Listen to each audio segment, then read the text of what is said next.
Hello. Hello everyone. We've received a question that we thought is very, very practical and plays into so much of what we were talking about in the course of this year. It's amazing to think we're at the end of the year. But this question is about the lives that we live and how it ties in to our inner journey and the place where we are in our inner journey. And the question is, how can I stay in the rest of God, in the peace of God amidst a very busy and hectic life?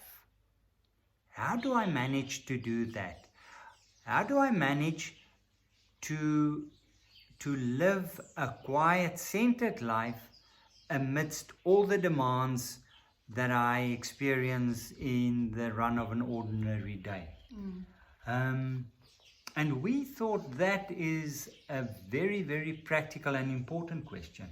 Because it sounds paradoxical.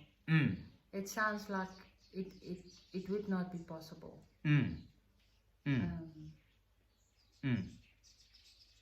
But by saying that, we are actually defining the rest or the peace of God as an absence of life happening. Yes. Which I think is not what is meant, and I think is not how God is present in our lives. Yeah. One of our favorite teachers, James Finley, he often says it would have been so easy to be a contemplative if I didn't have my life to live. If I can only sit on my chair or on my cushion in a silent spot, being focused on the activities of God, and everything else play out around me, but it doesn't have an impact on me because I'm above that. And that isn't the case. So I think a lot depends on what our definition is of what the peace of God would be, or the rest of God. And I think if I think of James Finley, Thomas Keating, there's a feeling of that the peace of God is something that transcends and permeates life.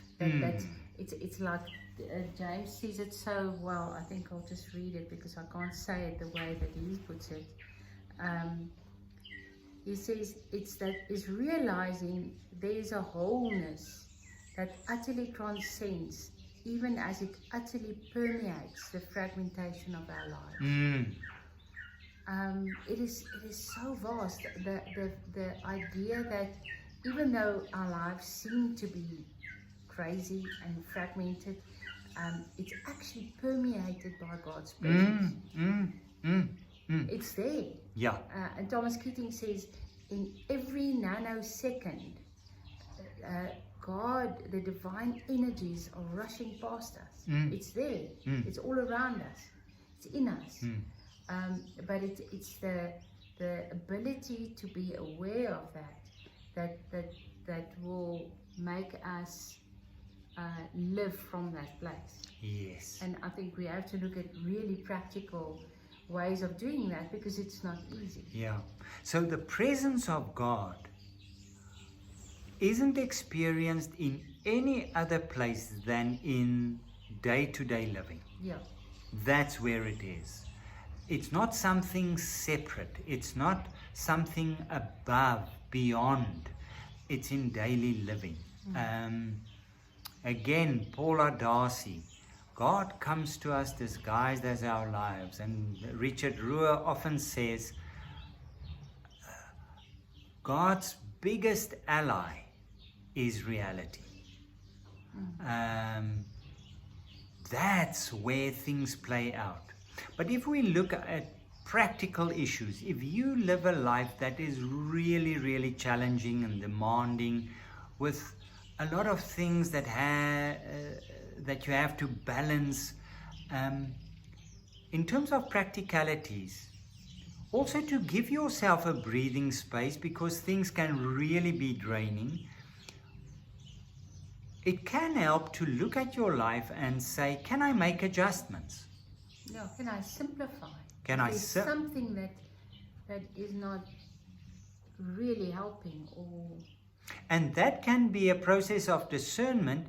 It can be that you have a temperament where you try to do everything yourself, or that you feel you have to be involved in everything that happens.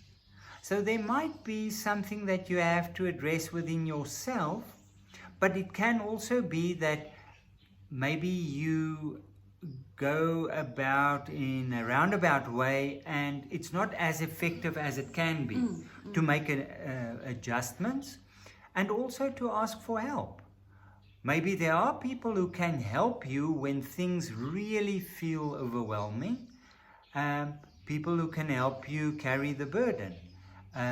Just on a very practical level, that can alleviate a sense of pressure and being swamped in certain situations. So that on a practical level.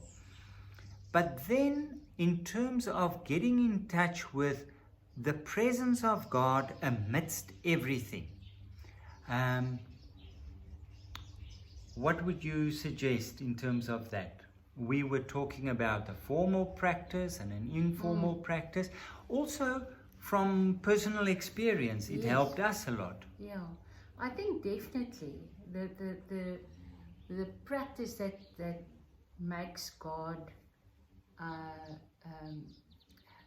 that sharpens my awareness of the presence of God, is the formal practice of meditation, of having a set time every day for a set, and then to consciously go into that rest, into that peace of God, for that time to consciously allow myself to rest in God. So it becomes a place that I can live from, because I experience it every day. And I think that is very important, because it sort of gets carried into your day. It's like an awareness that starts to build. So I would definitely say the formal practice of meditation, of prayer, of however you would call that. But then also in terms of informal practices, which would be to maybe in your day, for me, it's helpful to be in the moment by really concentrating on my senses, by really being in the moment and seeing what I'm seeing, or smelling, and then to just for that moment when I'm smelling something nice, or if I walk past the rose that I've picked this morning, I smell it. Every time I walk past it, I smell, put my nose in the rose, and I take a deep breath, because it brings me into the moment. And there's an element of gratefulness that comes, that sort of just rises up in you. So there is a moment there where you are aware of the joy of something simple like a rose.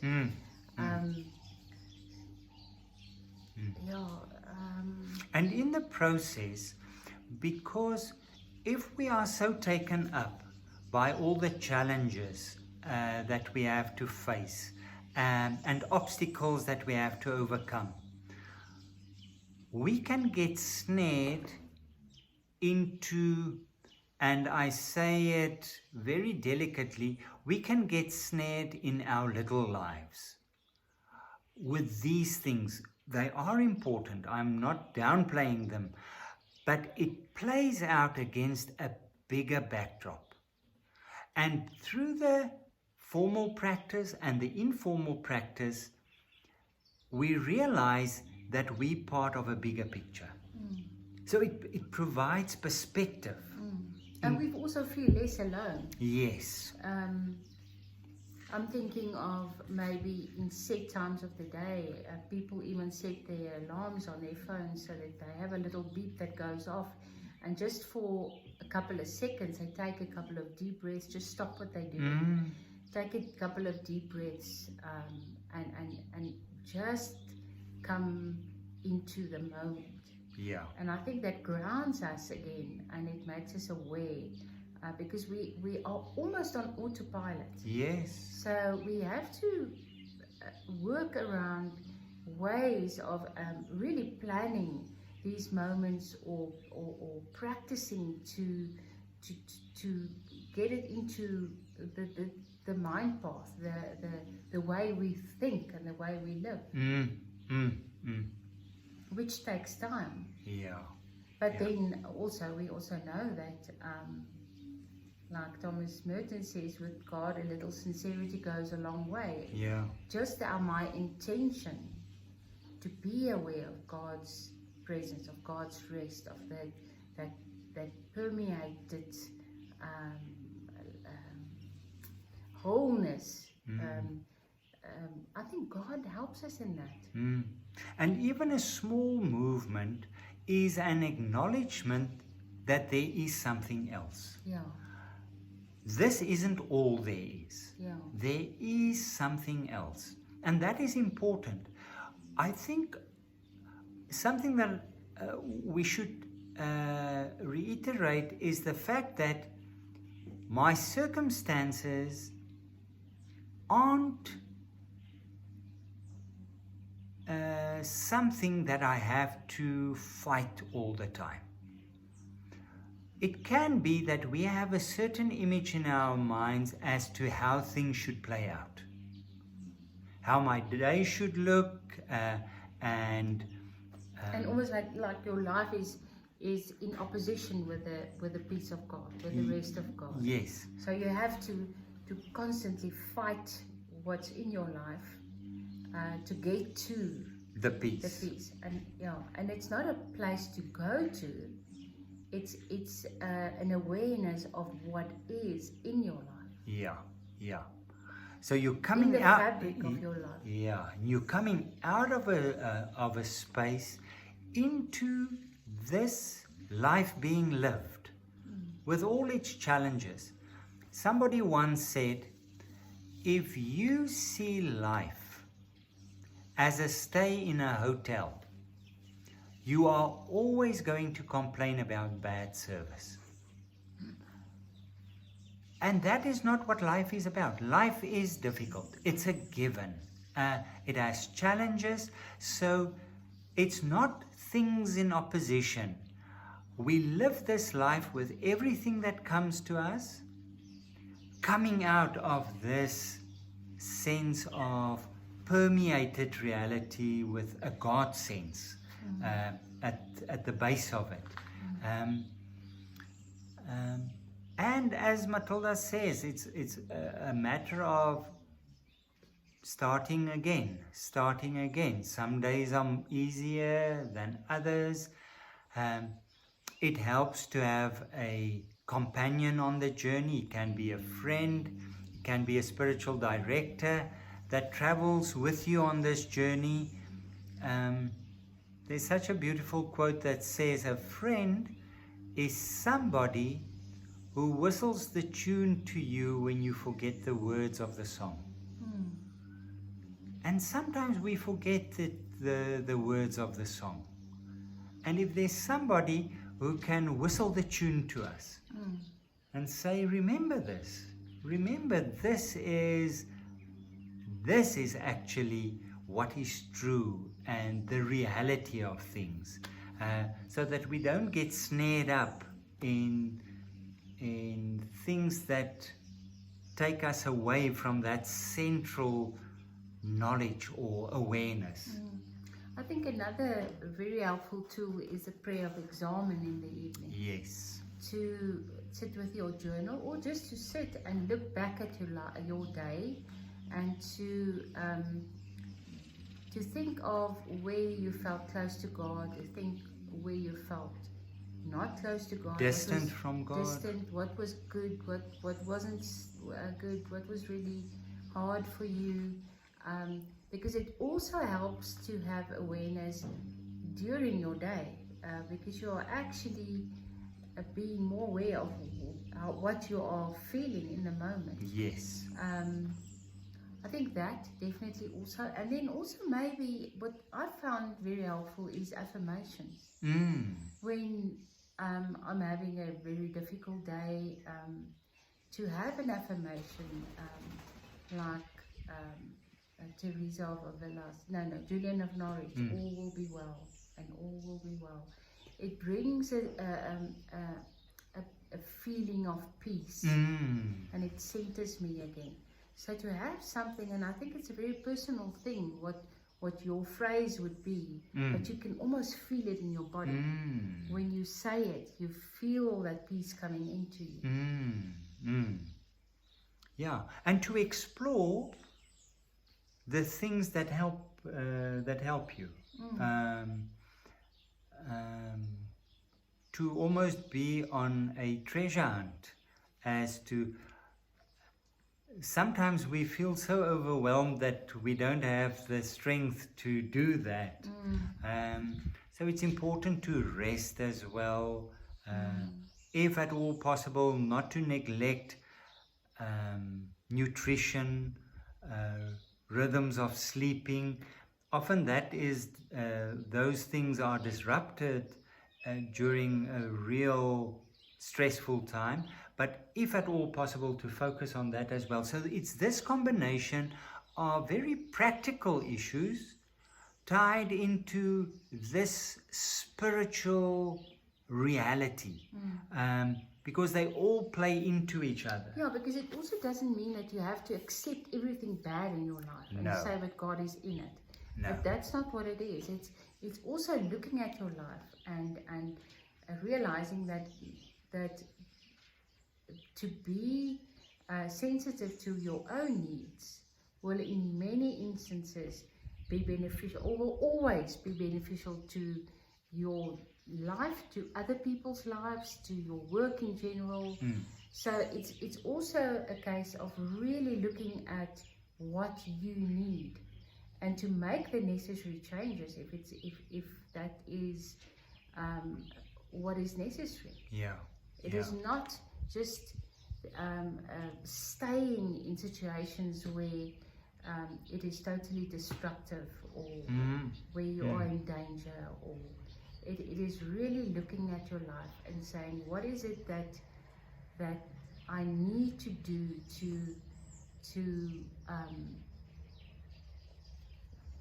that puts me in a place where the awareness of God can be, because sometimes these very negative things can totally overshadow everything else. Yes.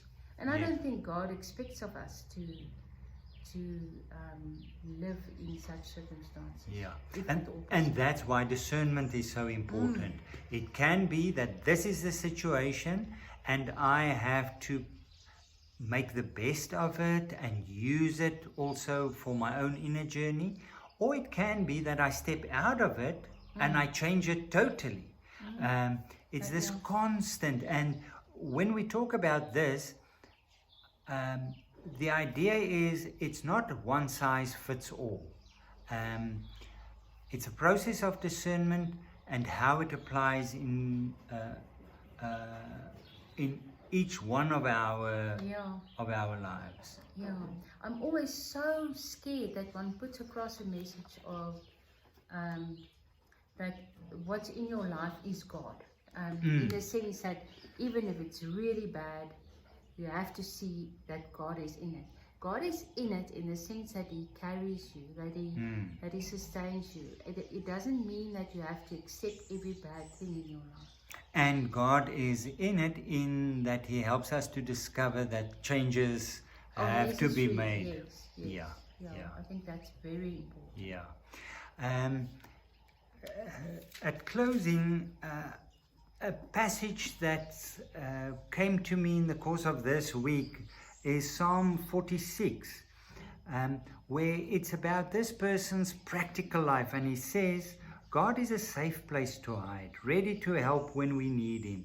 We stand fearless at the cliff edge of doom, courageous in sea storm and earthquake, before the rush and roar of oceans, the tremors and that shift mountains.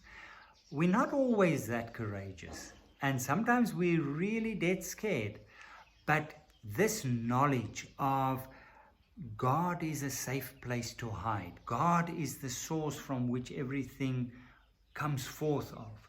And then this last few verses I'm reading from the Message. Step out of the traffic.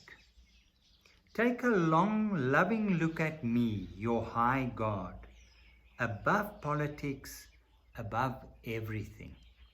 And that is the formal practice. Step out of the traffic. Take a long, loving look at me, your high God, above politics, above everything. So that we can face the challenges that we encounter from this discovery at taking the loving, long look at God. Beautiful. Thank you once again for the questions coming in, and thank you for being part of the conversation. The year is at its end, and a lot of you are planning holidays and taking leave. So I hope you enjoyed that as well. Have a very good week, everyone. Bye-bye.